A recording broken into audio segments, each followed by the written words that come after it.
United nation general assembly से भारत के लिए रोड़ा बनने वाले चीन को लेकर के अब तक की सबसे बड़ी खबर सामने आ चुकी है। हाल ही में यूनाइटेड नेशन जनरल असेंबली में चीन को लेकर के अब तक का ऐतिहासिक सबसे बड़ा फैसला ले लिया है, जिसको लेकर के लंबे समय से इंतजार चल रहा था। वो इंतजार अब खत्म हुआ। जी हाँ दोस्तों, चीन को यूनाइटेड जनरल असेंबली ने बाहर का रास्ता दिखा दिया है। चीन को अब यूनाइटेड नेशन जनरल असेंबली को छोड़ना होगा। हालांकि बता दें कि अब तक यूनाइटेड नेशन जनरल असेंबली में 5 स्थायी सदस्यों में वीटो पावर के साथ शामिल था, लेकिन इस वक्त जो खबर सामने आई है पूरी दुनिया को चौंका करके रख दिया है, क्योंकि यूनाइटेड नेशन ने अब तक के इतिहास में सबसे अहम फैसला दिया है। बता दें कि चीन को इस फैसले के बाद से बहुत ज्यादा बुरी तरह से हालत खराब हो चुकी है। चीन को वह मिर्ची लग चुकी है जिसका चीन ने कभी सपने में भी नहीं सोचा था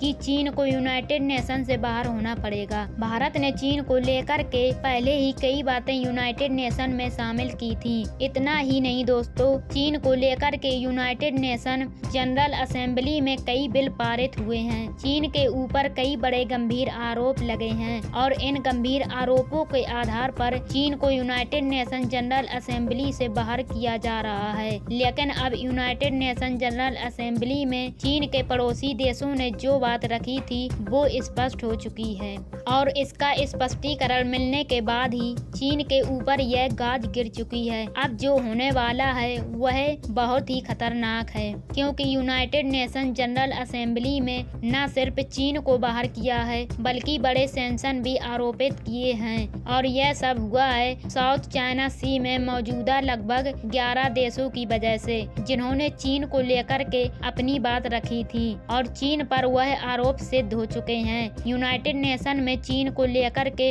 इस वक्त बिल पास हो चुका है, जिसके बाद चीन पर यह एक्शन लिया गया है। अब तक का ऐतिहासिक एक्शन कहा जा रहा है। अब चीन का हाल ऐसा बन चुका है कि चीन के पास भारत के आगे झुकने के अलावा कोई और ऑप्शन नहीं बचा है, क्योंकि भारत न सिर्फ भारत बल्कि रूस ने भी यूनाइटेड नेशन जनरल असेंबली में चीन को धोया है।